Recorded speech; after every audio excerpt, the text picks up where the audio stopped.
আমি আমাকে ভীষণ ভালোবাসি। আমি আমার মনকে প্রশান্তি দেওয়ার জন্য হুটহাট করেই বেরিয়ে পড়ি। আর মেয়ে মানুষের বিশেষ গুণ হচ্ছে এক কাজে বাহিরে যাওয়া আর বিভিন্ন কাজ শেষ করে ঘরে ফেরা। সারাদিন কি কি করলাম, কোথায় কোথায় গেলাম, কার সাথে খাওয়া দাওয়া করতে গেলাম, সে সবকিছু আপনাদের সাথে শেয়ার করবো। আসসালামু আলাইকুম এভরিওয়ান, আই হোপ সবাই ভালো আছেন, আমিও ভালো আছি আলহামদুলিল্লাহ। আমি চলে এসেছি হীরামুক্তা ব্লগ পেজ থেকে আপনাদের জন্য সুন্দর একটি ভিডিও নিয়ে। আর ভিডিওটা পুরোটা ধৈর্য সহকারে দেখুন আর এনজয় করুন। প্ল্যান করলে কখনোই জীবনে কিছু করা যায় না, আমি দেখেছি সেটা আমার ক্ষেত্রে বারবারই সেই সেম ঘটনা ঘটে। যখনই একটা প্ল্যান করি তখনই কোথাও না কোথাও একটা বাধা পড়ে যায়। আমি যখন হুটহাট করে বেরিয়ে পড়ি তখনই আমি একদম বিন্দাস গিয়ে চিলমোড়ে ঘুরে আসতে পারি।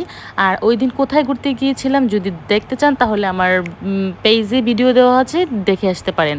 যেহেতু আমার বাসা থেকে আমরা যেখানে ঘুরতে গিয়েছিলাম সেই জার্নিটা ছিল প্রায় 2 থেকে আড়াই ঘন্টার মতো। আর মাঝখানে রাস্তার মধ্যে ফাঁকে ফাঁকে আমরা কি কি করেছিলাম সেই সব কিছু আপনাদের সাথে শেয়ার করছি।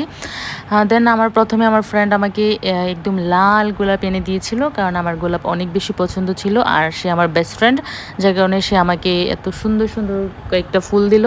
দেন পরে আমরা ঘোরাঘুরি শেষ করে এসে, এই যে বললাম মেয়ে মানুষ এক কাজে বের হয়ে বিভিন্ন কাজ শেষ করে বাসায় আসে। বাসায় আসার সময় হুট করে মনে হলো যে আমার ছোট্ট সংসারের জন্য টুকিটাকি কিছু কেনাকাটা করি। পরে চলে গিয়েছিলাম বেডশিট কেনার জন্য। আমার বেডশিট অনেক বেশি পছন্দ আর আমি সবসময় পছন্দ করি আমার বিছানায় সবসময় নতুন নতুন বেডশিট বিছানোর জন্য, কারণ আমার মনে হয় যে বেডশিট যখনই বিছানায় নতুন নতুন থাকবে তখন ঘুমিয়েও মনে হয় যে শান্তি পাওয়া যায় আর রুমটাও খুব ভালো লাগে, রিল্যাক্স মনে হয়, ফ্রেশ মাইন্ড থাকে সবসময়। আর আমি সবসময় চেষ্টা করি আমার বিছানায় নতুন নতুন বেডশিট বিছিয়ে রাখানোর জন্য। পরে দেন আমার আরও কিছু 2টা কুশন কেনার ছিল বিছানার জন্যই। পরে এটা কেনার পর এটা কাবার জন্য রেডি করে দেয়, সেখানে ওনার কাছে দিয়ে এসেছিলাম। পরে আম্মু বাসা থেকে কল দিয়ে বললো যে একটা গিফটের জন্য পাঞ্জাবি লাগবে। পরে আবার হুটহাট করে চলে এসেছিলাম দোকানে, যেহেতু তখনও রাত 8:30 বেজে গিয়েছিল। পরে দেন ভাবলাম যে হুটহাট করে বেশি দেরি করা যাবে না, একটা পাঞ্জাবি কেনা যাবে। আর আজকে পাঞ্জাবি কিনতে হেল্প করেছিল আমার বেস্ট ফ্রেন্ড। আর হ্যাঁ, দামাদামি দেখে মনে হচ্ছিল যে আসলে আমি যখন পুরুষ মানুষের জন্য কেনাকাটা করি তখন মনে হয় মেবি অনেক দাম দিয়ে সব কিছু কেনাকাটা করি। সে খুবই কম দামে নিয়েছিল দামাদামি করে। পরে কিছু আরও দোকানে কাজ ছিল, সেই সব কিছু কাজ শেষ করে ভাবলাম এবার অনেক হয় ঘোরাঘুরি করলাম, আমরা এবার কিছু খাওয়া দাওয়া করতে হবে। পরে চলে গিয়েছিলাম রেস্টুরেন্টে। আর এটা হচ্ছে মুরাদনগর ওয়ারেন্সকেপ রেস্টুরেন্ট। এটা সবাই চিনেন আমাদের মুরাদনগরবাসী যারা আছেন, এবং কি বিভিন্ন জায়গার মানুষও এটা খুব ভালো করে চিনেন। আর যাওয়ার পর এটার পরিবেশও সুন্দর ছিল আর ডেকোরেশনও অনেক সুন্দর ছিল। যাওয়ার পর একটু ফ্রেশ হয়ে নিয়েছিলাম, ফ্রেশ হয়ে একটু বসে বসে রিল্যাক্স হচ্ছিলাম। আর এর মাঝখানে সবাই একটু আমাকে ভিডিও করে দিচ্ছিল। আর এখানে ওয়ালিদ আমার সাথে আমি বসেছি, সে কারণে খুবই রাগ করতেছে যে আমি কেন বসলাম, সে এখানে বসবে রিল্যাক্স হয়ে। আর সে দেখেন কি চিল মোডে সে কি রিল্যাক্সে বসে আছে, ও বাপ দেখছেন তার। আচ্ছা যাই হোক, পরে আমরা সবগুলা বসে বসে আড্ডা দিচ্ছিলাম আর খাবার অর্ডার দিয়ে অপেক্ষা করতেছিলাম। আর এখানে আমার বেস্ট ফ্রেন্ড একদম তার প্রিয় খেলোয়াড়ের সাথে একদম ছবি তুলছিল।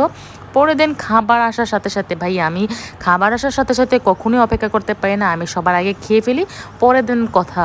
যাই হোক, আর খাবার সামনে রেখে আমি বেশি কথাও বলতে পারতেছিলাম না। দেন পরে আমরা সবাই অনেক মজা করতেছিলাম আর ওয়ালিদকে নিয়ে আমরা অনেক বেশি দুষ্টামি করতেছিলাম। আর এখানে আমার ফ্রেন্ড হচ্ছে খাবারের কিছু প্রমোশনাল ভিডিও করছিল। আচ্ছা যাই হোক, একটু মজা করে বললাম। আর খাওয়া শেষে কোক না খেলে তো চলেই না আমার। পরের দিন এটা ছিল সব থেকে ওই দিনের বেস্ট মোমেন্ট। এত সুন্দর করে এরা মামা ভাগিনা কোক খাচ্ছিল, খুব সুন্দর ছিল মুহূর্তটা।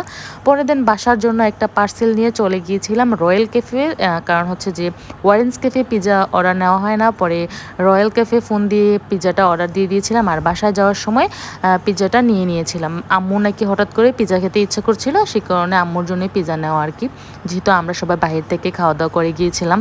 পরে দেন এই হচ্ছে আজকের ভিডিও এই পর্যন্তই। আর কিছু ছবি আপনাদের সাথে শেয়ার করে দিলাম। আজকের ভিডিওটা কেমন ছিল অবশ্যই জানাবেন কমেন্ট করে।